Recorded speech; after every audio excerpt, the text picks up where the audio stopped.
Salam dostlar, bu yaxınlarda bir tanışım üçün elçi getmişdilər. Elçilikdə qızın anası, qızın qohum-əqrəbəsi oğlanın anasından soruşublar ki, oğlan harda işləyir, pulu var, maşını var, maşının yəni markası nədir, hansı modeldir, neçənci ildir, evi var, evi ümumiyyətlə şəhərdədirmi, şəhərin mərkəzindədirmi, metroya yaxındır, rayondasa yox, rayondasa mənim sizə veriləcək qızım yoxdur. Daha sonra işində perspektiv varmı, vəzifəyə qalxa biləcəkmi? Yəni bu kimi suallar verirlər. Siz təsəvvür edin ki, bu işə düzəltmə agentliyidir, yoxsa bankdan kredit götürəcək? Bu nə suallardır ümumiyyətlə? Yəni qızın valideynləri verir. Hətta deyirlər ki, mən qızım ali savadlıdır deyə. Gör necə qız verirəm sənə.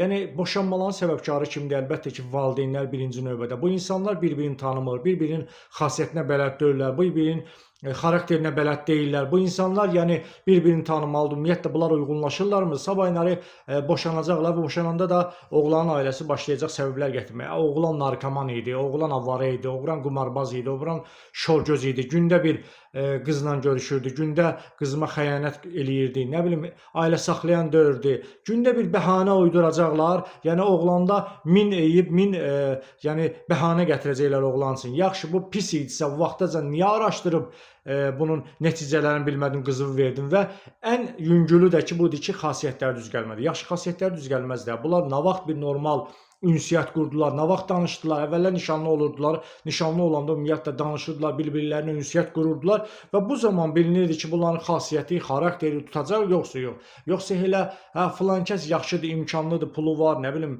maşını var, 2 yerdə evi var, hə, bunda perspektiv var, davay, bəlkə biz özümüz də varlandıq, ondan istifadə elədik, onun o pulundan istifadə elədik. Elə analar tanıyıram ki, deyir ki, qızından ki, yəni sən gedginən eybi yox, uşağın olandan sonra bizdə də pul verər, bizi də dolandırar. Niyə görə sənin o gezin səni dolandırmalıdır? Niyə görə qızının bir əli sənin üstündə olmalıdır? Yəni bu nə düşüncədir ümumiyyətlə? Belə düşüncə ilə hara gedilir? Yəni sabah deyirlər ki, boşanmaların səbəbi yəni nədir? Boşanmalar çoxalır. Elə səbəblərindən biri də budur. Araşdırmadan, yəni puluna, valına, dövlətinə, yəni övladı verirsiniz. Bax bu səbəblər gəlir. Bu səbəblər çıxır ortalığa. Ona görə də min düşünüb, min ölçüb biçməlidirlər.